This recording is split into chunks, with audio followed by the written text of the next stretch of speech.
We interrupt your broadcast to bring you an episode from the eventorrelse network of truly epic podcasts. Find more shows at eventorrelse.com.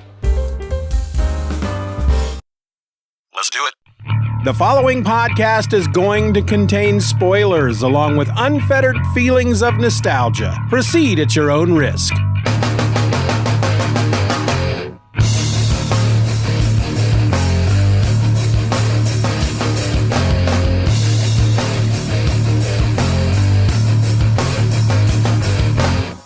Here it is, folks. Plug the dam and eat some ham. It's time for Event or Else, the podcast where I go through most every major Marvel and DC event, one issue at a time, one episode at a time, because frankly, the whole world domination thing got to be a bit boring. I'm your host. My name is Steven, and I am so happy to finally come to the end of Crisis on Infinite Earths. Not because I didn't like it, far from it. The reason that jubilation currently radiates through every fiber of my being is simply due to the fact that I have been working through this event for over a year and a half. I mean, the first Crisis episode landed on July 23rd, 2021. So yeah, it feels pretty good to be wrapping this sucker up, which is what we're going to do today with Crisis on Infinite Earths number 12, which is entitled Final Crisis. This issue sports a cover date of March 1986, but it hit the shelves on December 19th, 1995. It was written by I'm sorry, did I say 1995? Is that what I said?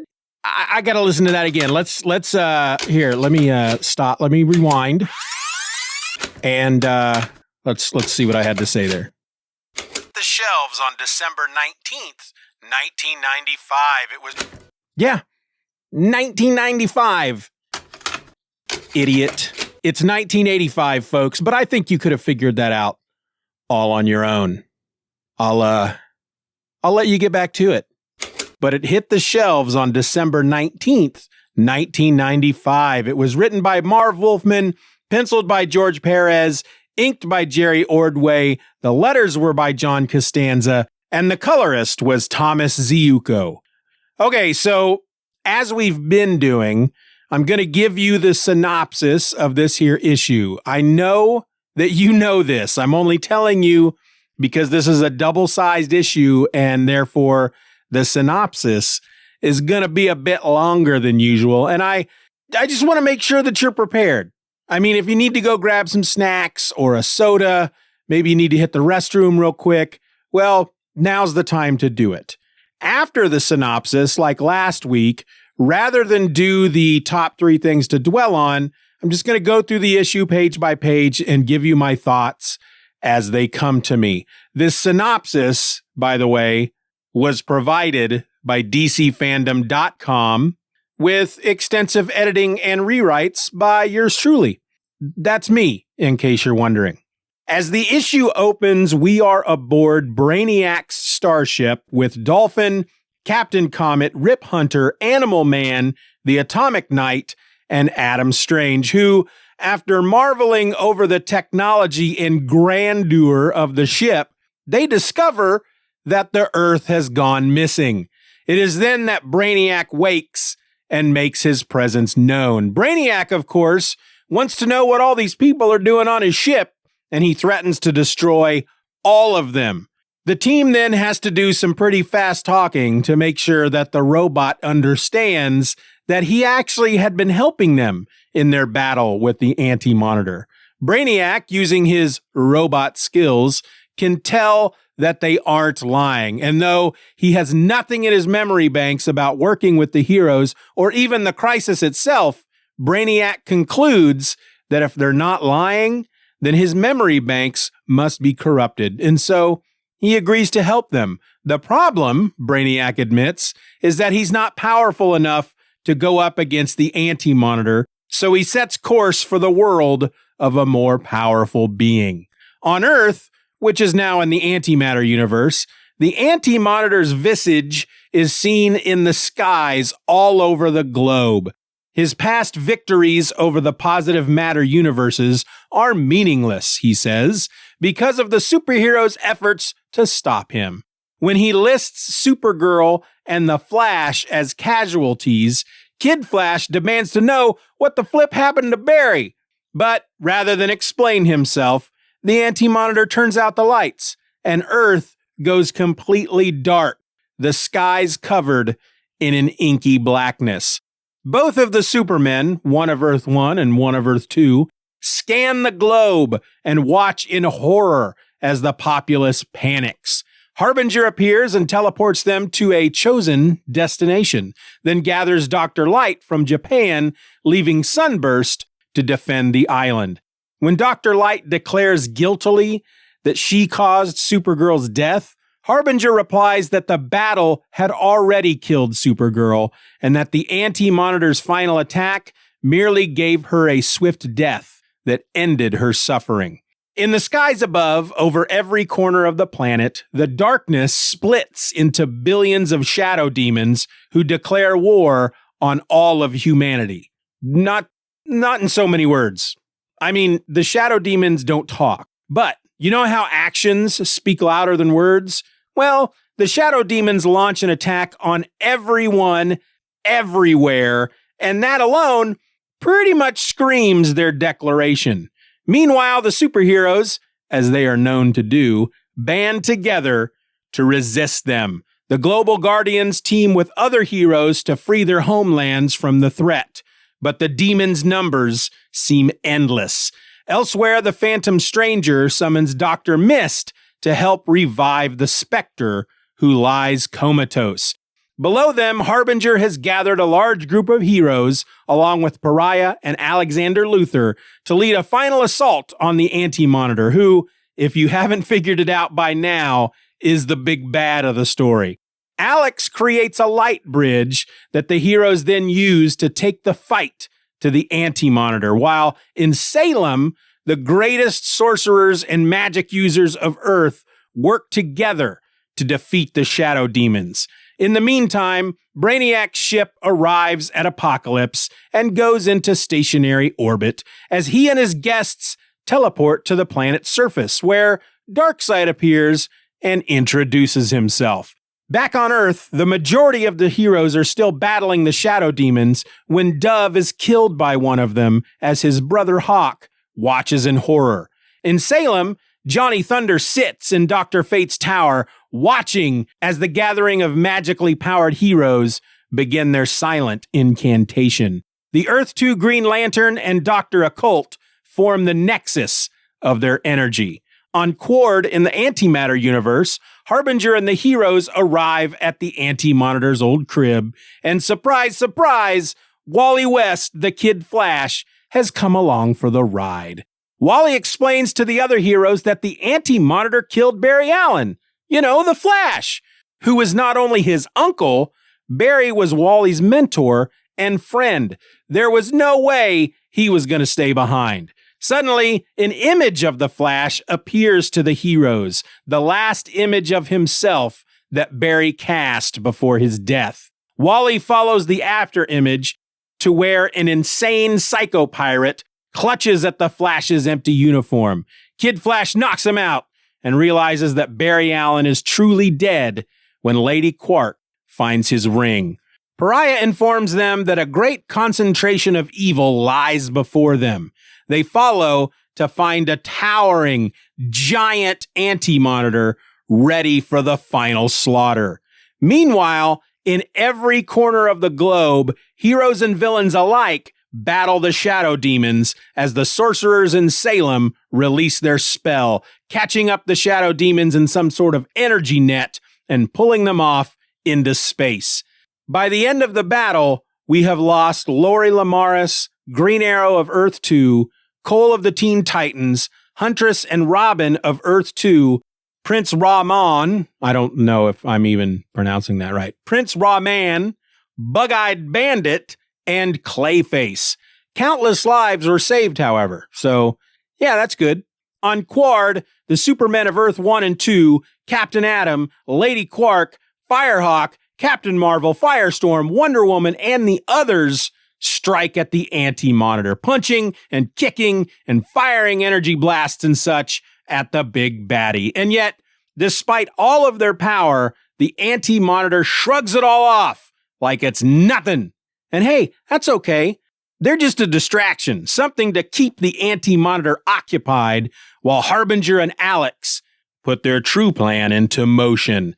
See, the Anti-Monitor is feeding off of a nearby sun to power himself. And so Harbinger and Alex have Dr. Light use her power to absorb that sun's solar energy.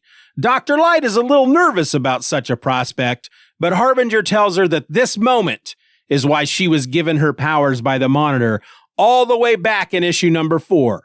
And so Dr. Light gets to work.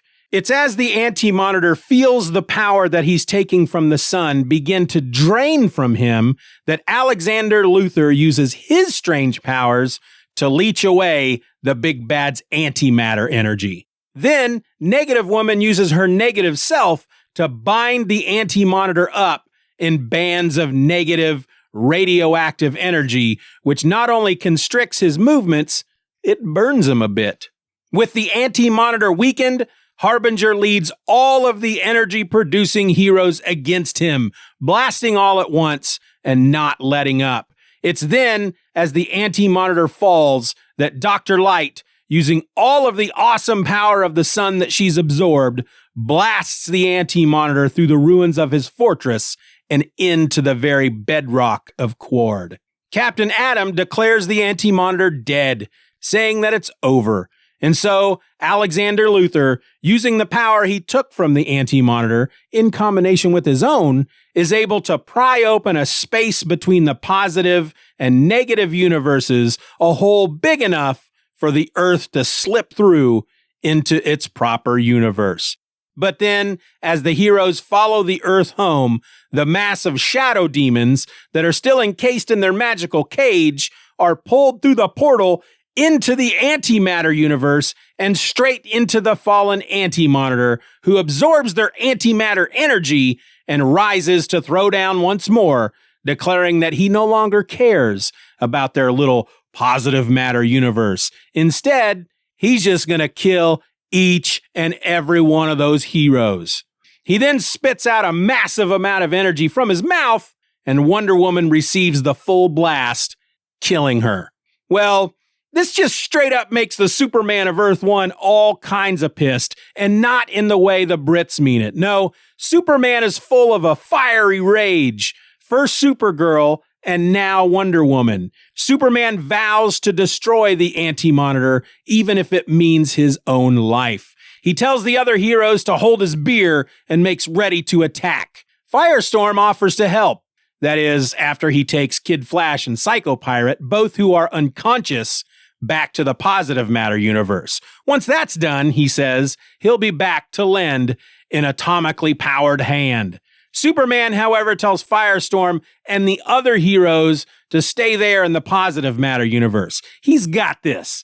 But Lady Quark ignores him, declaring that she's got his back. But before the two can take the fight to the biggest of the DC bads, they are sucker punched by none other than the Superman of Earth 2, who with a single punch hits them so hard that both of them pass out. He hands their limp bodies over to Superboy Prime, ordering him to take them home, since they, well, all of them, have too much to live for, whereas he, the Superman of Earth 2, no longer has a home. And frankly, if he can no longer be with Lois, his one great love, then he'd rather die right there in the antimatter universe, ensuring that the Anti-Monitor takes himself one great big dirt nap.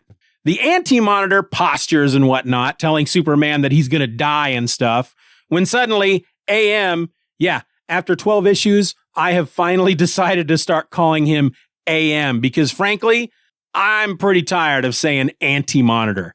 Antimatter, Anti-Monitor, good Lord, it just takes a lot out of me. Anyway, AM is suddenly racked with pain. Superman smiles. This apparently was all part of the plan. See, they knew that AM would absorb his shadow demons, and knowing that, the sorcerers, as part of their spell to remove the shadow demons from the Earth, changed the shadow demons so that instead of powering AM, they would destroy him from the inside. Superman takes advantage and starts throwing fists. Meanwhile, as Superboy Prime is about to go through Alex's portal, he realizes that like the elder Superman, he too has no home to go back to. And so, sending Superman 1 and Lady Quark through Alex's portal, he returns to help the Superman of Earth 2. Alex warns Superboy that he's not going to be able to keep this portal open much longer, and Superboy tells him to head on back to the Positive Matter universe because he's staying to help Superman. Unfortunately, Alex can't go through his own portal. In order for it to be sealed shut, he has to do it from the antimatter side. Superman continues his one-man war against AM, striking blow after blow, while the villain, his power waning, absorbs more energy from the anti-cosmos and blasts both him and Superboy. In the meantime, back on Apokolips, Darkseid watches the conflict on a view screen. He tells the others that while Superman is most definitely powerful, he is not mighty enough to defeat AM alone. Darkseid, it seems, using something he refers to as his science, is able to use Alexander Luthor as a conduit, and thus all that they are seeing on the view screen is being seen through Alex's eyes. Darkseid, still using his science, then sends a powerful burst of energy through Alex's eyes, blasting AM into a nearby star and killing him. Superman, Superboy, and Alexander Luthor, having never watched the types of movies in which the villain always comes back from seeming death one last time before finally being put down by the hero, find themselves more than a little surprised when AM suddenly comes back from his apparent death, but this time as a spectral ball of fiery energy, which Superman simply flies out to and punches into pieces, most of which fall back into the star that summarily implodes, the shockwaves of which will disintegrate everything within 1,000,000 miles, including the three of them. And so, Superman of Earth 2, Superboy of Earth Prime, and Alexander Luthor Jr. of Earth 3 are left with nothing more to do but wait for their inevitable doom. Superman's only regret, as their end draws near, is that Lois wasn't there to see them triumph against the greatest evil the universe has ever known. At that, Alex produces Lois from some sort of pocket universe within himself, where she had been sent to wait. She tells her husband that she had been to a beautiful and tranquil world. Alex tells them that while he can't return the four of them to Earth, he is able to take them all to this beautiful place where Lois had been. Figuring that living a long life in this new, seemingly perfect world sounds a bit better than dying in a few seconds from the shockwave of the imploding star, Superman, Lois, and Superboy agree to go. Back on Earth, Lila, speaking to Pariah and Lady Quark, talks about 3 facts that have come out of the crisis. Fact 1, the apparent death of Wonder Woman. Quote, "When the Monitor's weakened death beams struck the Amazon princess, she did not die. She was somehow sent back through time, devolving as she did. Wonder Woman was not born of flesh and blood, but formed from clay and given life by the gods themselves. Time continued in reverse.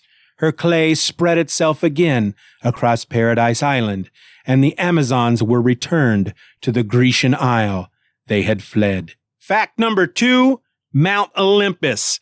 Zeus brought the homeless Wonder Woman of Earth 2 and her husband Steve Trevor to Olympus, where they could live peacefully. Fact number 3, the deaths. The body of Robin and the Huntress, both of Earth 2, along with Cole of the Teen Titans, are never found, while all of those who died are mourned. In Keystone City, after doing some tests, Jay Garrick tells Wally West that when he was struck by the Anti-Monitor, his body chemistry was changed. As a result, Wally, Kid Flash, is no longer dying each time he uses his super speed. Wally then declares that the fastest he can run now is the speed of sound. And frankly, since he's no longer dying, he's pretty okay with that. He then dons Barry Allen's uniform, announcing that from this day forth, the Flash lives again.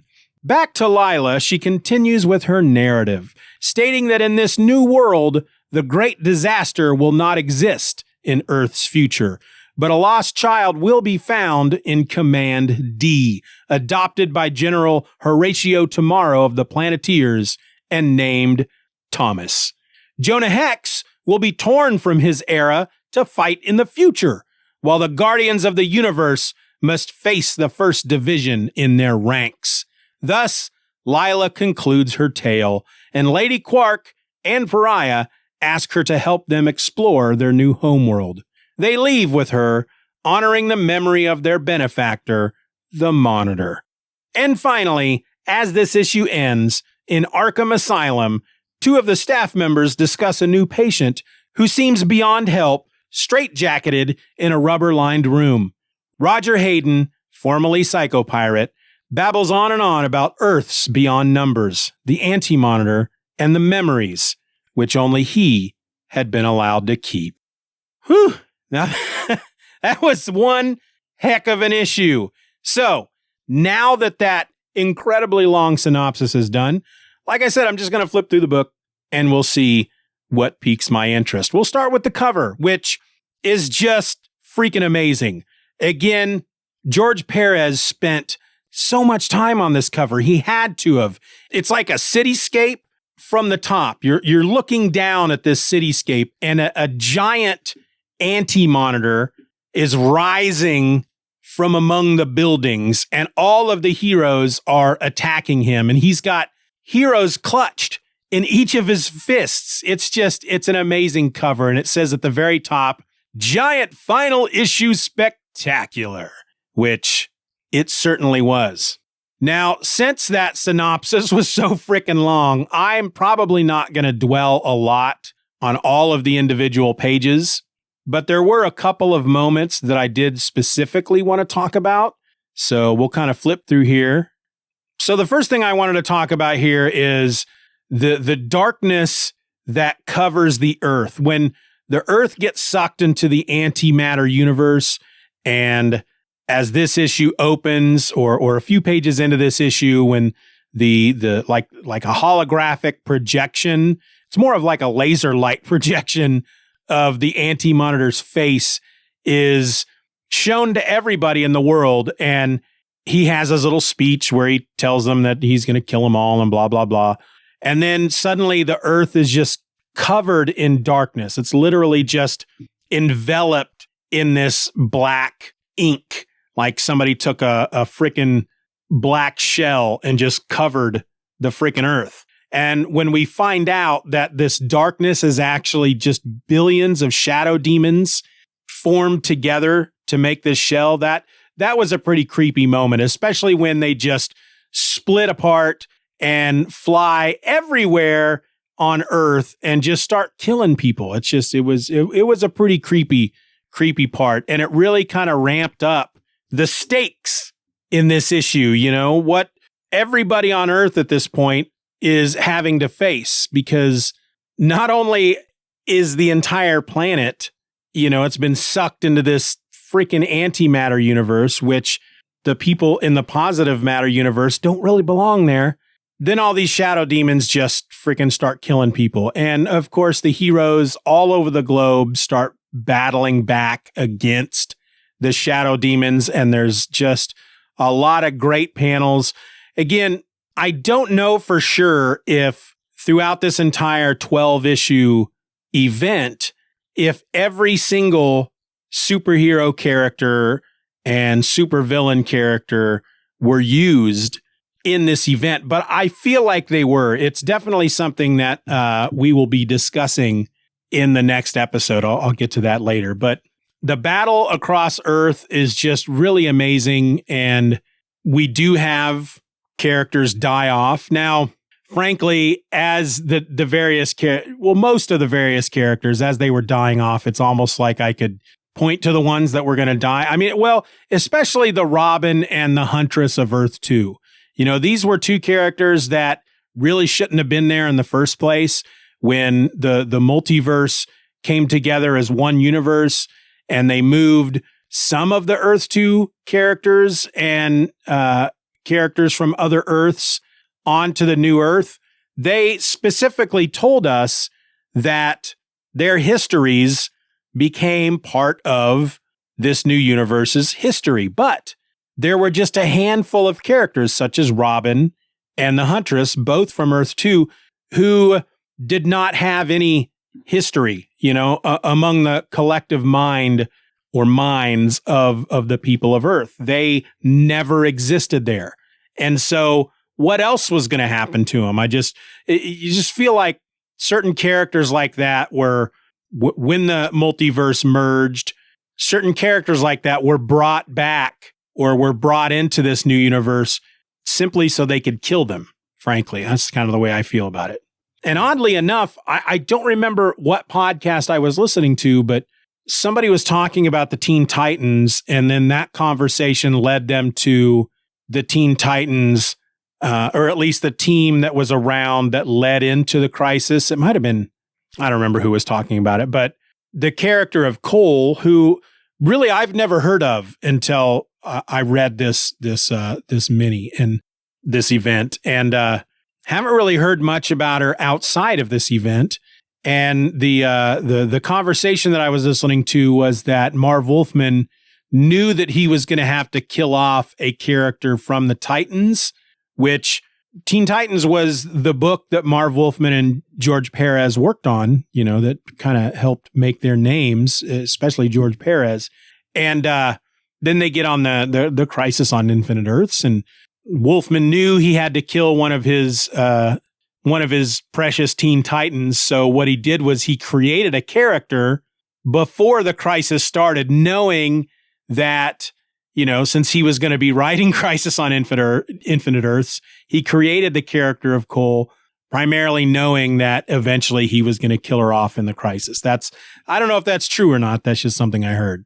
It was nice to see Darkseid have at least some part to play in this event. Straight from the beginning, his very first appearance in this event, he's kind of like, I don't know what's going on, but I'm just going to kind of disappear into the shadows and see who wins. And whoever wins, they're going to be weak and exhausted, and I'll just take the power from them, basically. But then he seems to have changed his mind. He realized that if he doesn't help, then just like everybody else, he's going to cease to exist. The death of Hawk was kind of sad. I'm not really all that familiar with Hawk and Dove. I know who they are. I've never really read any issues with them in it other than the Crisis. But the fact that Hawk dies while his brother, I said that wrong. The fact that Dove dies, did I say it wrong from the very beginning? Dove is the one that dies, people. You know that. I said that when I did the synopsis, so just settle down. All right? Stop typing out your emails. I've corrected myself. Dove is the one that dies, and Hawk has to watch it happen and can't do anything about it. Now, I do feel like when Hawk and Dove made an appearance, their first post-Crisis appearance, I don't know if whoever Hawk is, whatever his name is, I don't know if it's the same guy, but I feel like whoever was Dove was a woman. I don't have really a lot of history with those characters. I really enjoyed all the magic users coming together. I think I mentioned that in one of the previous issues that even though I'm not as familiar with most of these characters like I would be if this was a Marvel book, I just kind of felt like a spirit of camaraderie and energy whenever, these groups of characters who maybe wouldn't normally associate with each other are suddenly coming together to help fight off this evil. And that's something we're seeing here with the sorcerers. When most of the deaths, when we see most of the deaths in this issue, it's this just double page spread that, again, I want to say that George Perez went above and beyond, but this just seemed to be his norm when it came to making comics. He just put a lot of detail into stuff, but this double page spread is amazing. There's a lot of panels on it, and it's showing what's what's going on in Chicago and New York and Philadelphia, New Orleans, even with frickin' Warlord over in Scarteris or whatever that's called. And you see Gotham City. And then in the middle of all this, it's like all these battles that are going on with these shadow demons are surrounding the center of the page, which is the magic users concentrating and trying to get that power out there to take out the shadow demons. And there's a really good close up of the Green Lantern of Earth 2 and this was it Dr. Occult. They're just sweating, just pouring off of their faces. Their teeth are gritted, and you can really feel the exhaustion there and the stress just from the art, just because of George Perez, just from what he put in this into this book. Now, I will say that when Cole died, I didn't really understand that that's what had happened.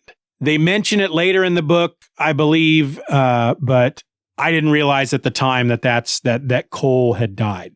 And frankly, I think that's when Huntress, because Cole basically, she can create crystal, I guess, and Huntress is trapped under some rubble, and Robin is trying to pull her free, and the shadow demons are coming to get them, and Cole flies down and creates a crystal dome around the three of them to try to protect them from the shadow demons, but the shadow demons just fly right through that crystal dome, and then we see the crystal dome turn into black. And so, that's when the three of them die.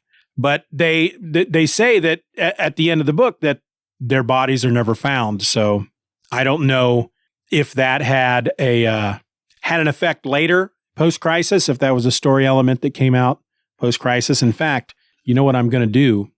I'm going to write that down real quick, because there's a certain somebody I'm going to ask a bunch of questions to.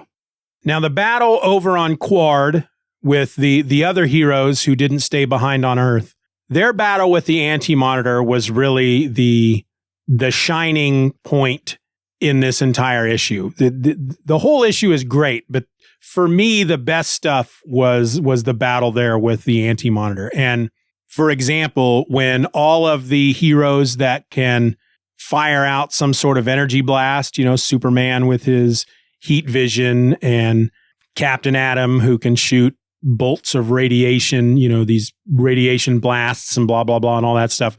When they're all just opening up, basically just firing at the Anti-Monitor and just pouring it on, that was a great moment.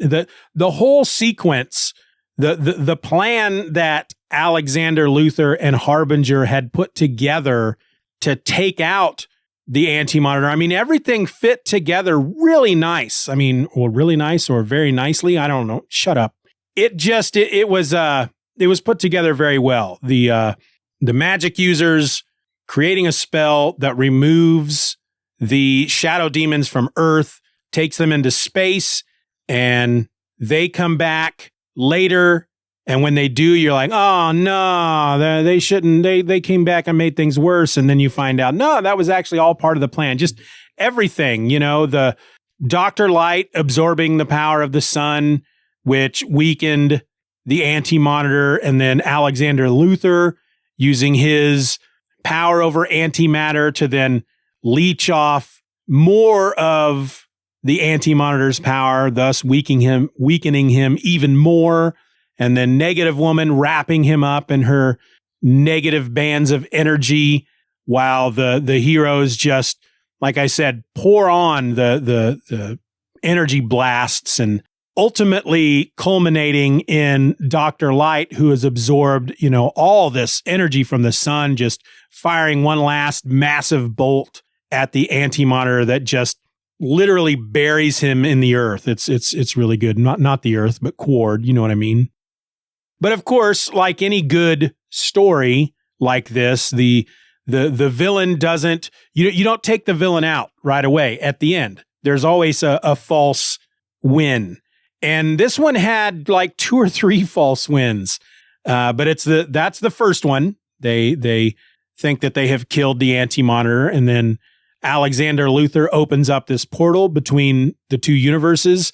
And the portal, I didn't mention it in the synopsis, but the portal is actually him. It's like he turns into this portal. It's this human figure-shaped portal that's big enough for the Earth to go through, which was kind of cool and yet kind of weird at the same time. And then the shadow demons are sucked through the portal and they go straight for the Anti-Monitor, who uses them to power himself back. And the first thing he does is seemingly kill Wonder Woman, which drives Superman just round the bend. He's just ready to, this is a guy that doesn't kill. This is a guy you got to, for me, granted, all my history with Superman is after Crisis, but the big thing with Superman has always been that he doesn't kill. And that, I don't know when that started. It obviously didn't come from his creation, because some of them Golden Age stories that I'm reading, he doesn't seem to have a problem when villains die around him, but he becomes, the big blue Boy Scout, as they call him. And I think I've talked about it before, but post-Crisis, there was a mini-series that crossed over. It was a DC Dark Horse crossover mini-series. Dark Horse had the licensing rights to the Aliens franchise. And so it was Aliens versus Superman, basically. And even in that story, Superman wouldn't kill the aliens, despite how many people that they killed. He wouldn't kill them because they were a living sentient being. But here he's like, I'm going to kill the freaking Anti-Monitor. There's really no choice at this point. He has to die. But of course, he doesn't get to be the one to do it, because Superman of Earth 2 throws one punch that knocks both Lady Cord and Superman of Earth 1 unconscious. I just thought that was awesome. This issue, it's like, if there was any wonder which Superman might be more powerful, I think this issue kind of answers that for us. And maybe that's just the way I'm interpreting it, but it seems to me that the Superman of Earth 2 is way more powerful than the Superman of Earth 1. And that then, of course, leads into the battle between Superman of Earth 2 and the Anti-Monitor. And it's like it just went up 6 or 7 more notches as far as how awesome this issue was. As cool, as great, as fun, as awesome as it was to read the scenes where all of the heroes are battling the Anti-Monitor. The ones with Superman and Superboy here near the end of the book, where they're taking on the Anti-Monitor, it's just, Superman throws a moon at him at one point. He takes then two giant pieces of this moon, slams them together against the Anti-Monitor. It's just freaking great. And over and over and over, every time you think the Anti-Monitor is down, he gets back up again. He gets knocked down and he gets back up again. I don't know the rest of the lyrics. Is it ever going to keep him down? Something like that. But it's only when Darkseid, using Alex Luthor as this weird conduit from Apocalypse over in the Positive Matter universe into Alex Luthor in the Antimatter universe, and fires this energy out of his eyes, that's what ends up taking out the Anti-Monitor. And I find that really kind of interesting, that after all of these issues in which the number of times in which the heroes went toe to toe with the Anti-Monitor, in the end, really, it's Darkseid that kills him. That's kind of funny that it's all, it's almost like this is the DC universe saying, all right, well, the Anti-Monitor up to this point was the biggest bad of the DC universe, but now there's a new sheriff in town because Darkseid's the one that took him out. Well, actually, that's not true. If anything, Darkseid destroyed the Anti-Monitor's body, because even then you think the Anti-Monitor is dead and he comes back, but as a spectral ball of fiery energy, and he's screaming, Superman, I will not die until you die with me. And Superman just flies out to him and punches him once as he screams, I have had enough, and punches him so hard that he explodes and falls back into the sun, which then implodes. And yeah, at that point, he is finally dead. Now, we get this moment here at the end after the Anti-Monitor dies, and Superman and Superboy have resigned themselves to the fact that they're going to die there in the antimatter universe. And Superman wishes aloud that Lois could have been there with him. And that's when Alexander Luthor just goes, she is alive, Superman. I've had her with me this whole time. And at first, when I read that, I'm like, why the frick did he wait until now to tell Superman that Lois has been alive this entire time? Superman has been going crazy since last issue, which is when he learned that his home planet of Earth 2 is gone, and Lois with it. He's been going a little mental. Why did Alexander Luthor not tell him? And I feel like if Alex had told him, the fact that Superman of Earth 2 felt that he no longer had a home, anything and everything that he has ever loved is gone. There's nothing in existence for him anymore. And it's because of that he is able to ultimately take out the Anti-Monitor. I don't know why I made a big deal about Darkseid doing it. I just forgot that in a moment of excitement, I forgot that Superman was the one that did it. But I feel like had Superman, Earth 2 Superman, had he known that Lois was still alive, he may not have been able to summon whatever it was he needed to take out the Anti-Monitor there at the end. And so I kind of got to forgive Alex for not telling him. And then we get the ending, which is just them kind of wrapping up how this new world is going to work and giving us these strings to other stories that are going to be coming. For example, Wonder Woman. She didn't die when the Anti-Monitor belched all that energy out at her. She went back in time and became the clay again. I mean, ultimately, she just made this cycle. And when next we see Wonder Woman in her own title, while I've not read any of those except for the very first issue, it opens in the past and you get all the information about who the Amazons are and then how Diana was created from the clay and all that stuff. And so that story ultimately came out of the Crisis. I'm not really sure about the Commandy stuff. I don't know. I haven't read any Commandy stuff. I know he was in like the second issue of Crisis, but this whole, there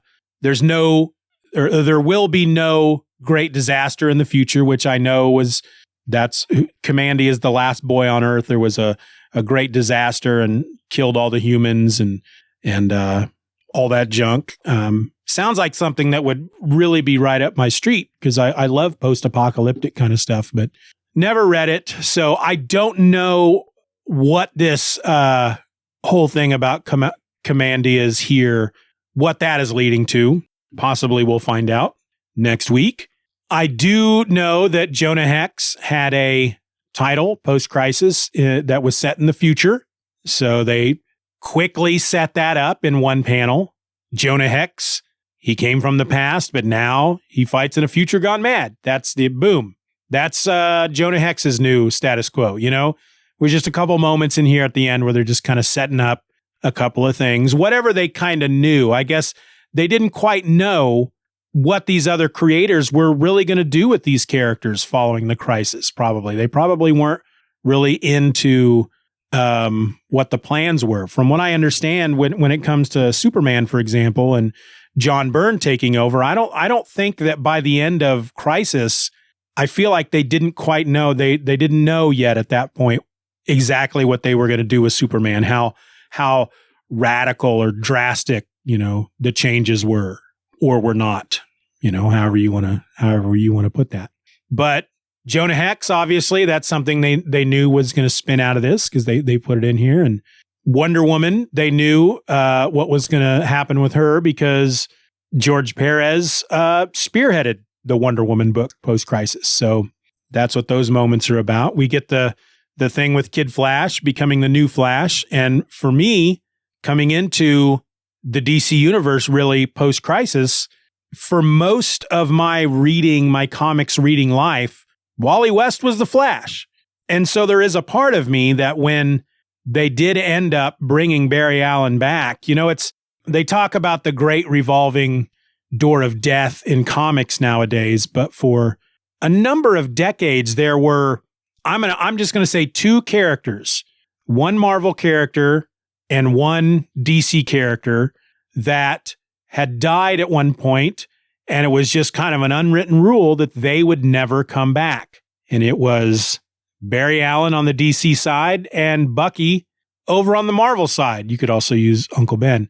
But they brought Barry back and they brought Bucky back eventually. So Bucky, I didn't have any problem with because they didn't replace Bucky with somebody who became my Bucky, But for me, Wally West was the Flash. So they brought Barry back. It's like, all right, whatever. But then they ended up, it's like one of the only things that I will ever become kind of an angry nerd and shake my fist at a creator about is when, what Tom King did to Wally in Heroes in Crisis, which I'm sure all that's been retconned by now, but because they've had, good Lord, the whole point of the Crisis was it was a somewhat of a reboot. They got rid of the multiverse. They started everything over on one Earth, and they've done that now since then 4 or 5 other times. So I find that kind of interesting. But yeah, then we end with the Psycho Pirate, who is in a rubber room, basically in a padded cell with his straitjacket on, babbling away about the Crisis. He's the only one that seems to remember it. But that's not true, because I know heroes, many of the heroes talk about the Crisis every now and then. In fact, I feel like just within the last 10 or 15 years, there was a headline hanging on the wall in the Daily Planet that mentioned the Crisis. Maybe I'm wrong. But the last thing I want to talk about real quick, because as I've been reading these issues, every once in a while, a character that I've never heard of will just kind of reach out and slap me across the face, and I have really kind of no choice but to go out and find out a little bit more about that character. And I feel like there were a couple of those in this book, but the one that really, really kind of punched me in the face was the Bug-Eyed Bandit. I mean, the name alone, Bug-Eyed Bandit, it sounds like a Looney Tune. I had to look up who this was. And I talk about it before. I'm not really into the research. I don't like doing research. Research just makes me sad and it exhausts me. It's if I can't find what I'm looking for with my very first Google search, then I lose all interest in going further. And knowing that when it comes to research into history, it's like you can't find one source and go, all right, so this is what actually happened during the shootout at the OK Corral. No, you've got to read different sources, because different historians will write history based on a certain point of view. And, anyway, I had to go out and look up Bug-Eyed Bandit. And really all I did, I was already at dcfandom.com, because that's where I got the synopsis. So I just, if you're ever over there and you're looking at their page that has, that's telling you about a certain issue, it lists all the characters. And most of those characters that are listed are hyperlinks that you can click on and go to their page. And so that's really all I did here. And so according to dcfandom.com, the Bug-Eyed Bandit is Bertram Larvin. Again, bugs, larva, love it. Love that kind of stuff. That stuff just makes me smile and makes my heart sing. He was a thief and an inventor who used mechanical bugs to commit crimes in Ivytown. He was an enemy of the Atom. Ivytown, Atom was the Atom was Ivytown's hero. Every town, or I should say most every hero in the DC universe has their own town. And let's see, the site continues. Bertram Larvin was an inventor who designed a mechanical insect to control insect pests. I don't know what that means. DCFandom.com, all those fandom.com websites are basically like Wikipedia. Just anybody can kind of go in and provide the information. So I'm not sure what an insect pest is, but I'm reading that as this mechanical insect can control real live insects. It continues, unfortunately, he had no financial backing to support his invention. He resolved to steal money he needed for his invention. He later used his invention to steal more. Soon he had an army of mechanical insects and took the name of the Bug-Eyed Bandit. Some of these guys, it's like, what should I call myself? It's like Mento, which we talked about a couple of issues back. Come on, do some focus groups and whatnot. Let's, market research that name and see how people feel about it before you just slap on a ridiculous bug costume and call yourself the Bug-Eyed Bandit. But it goes on. In his earliest known adventure, he encountered the Atom and discovered his secret identity of Ray Palmer. The Atom fought the Bandit, and Bertram tried to use a special amnesiac gas from one of his robot insects against him. However, he accidentally used it on himself, forgetting the Atom's real identity. Larvin was sent to prison. As he had no memory of being a criminal, he turned out to be a model prisoner. However, Bertram was struck in the head during an accident at the prison, and he regained his memories, because that's how that works. He broke out of jail and set upon avenging himself against the Atom. He sent one of his robot bugs out to kill him, and he believed that he had succeeded. The Atom survived, however, and the two came to blows once again. He managed to capture him and tried to learn the secrets of Ray Palmer's size control powers. The Bandit accidentally released the Atom from captivity, however, and Palmer was able to defeat him. An electrical short caused the Bug-Eyed Bandit to lose his memories once again. And then he dies in the freaking Crisis. I don't know if he was ever brought back. So yeah, that's it, folks. The Crisis is complete, and yet we still have one more episode in Season 2. One more chance to talk about the Crisis. Normally, with the end of an event, it's going to be the end of a season, and we move on to the next event in the next episode, but we're going to have one more episode.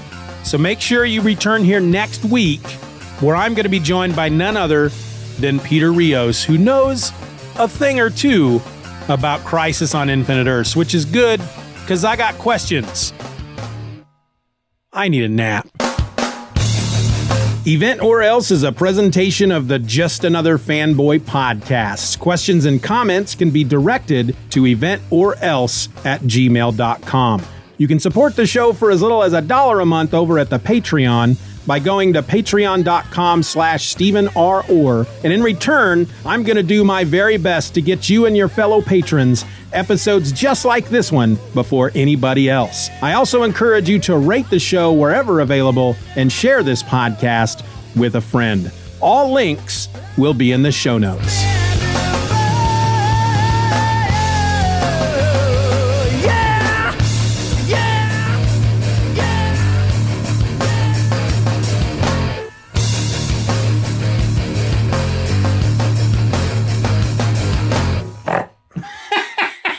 There's your snort. That may go at the end of the It sentence. better.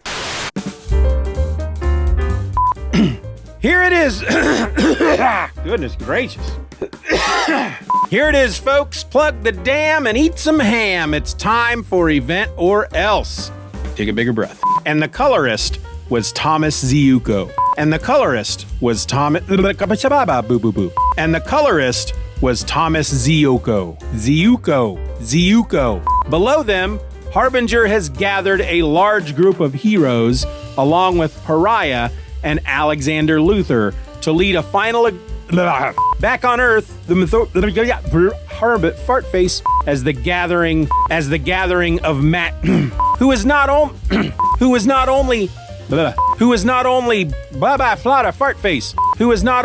oh my god, why am I having problems with that? Pariah informs them that a great concentration of evil. I'm gonna take a drink, folks. That's good stuff. Pariah informs them that a great concentration of evil. Pariah and it's as the no, I skipped a part. That Alexander Luthor uses his Alexander Luthor uses his strange power. I'm gonna take another drink. I'll start a whole sentence over. Superman, Superboy, and Alexander Luthor, having never watched the type of movie. Superman, Superboy, and Alexander Luthor have. I'm just gonna breathe. And the four of them vanish. Back on Earth, Lila speaking to Pariah and Lady Clark. Back on Earth, Lila speaking to. We'll take another drink.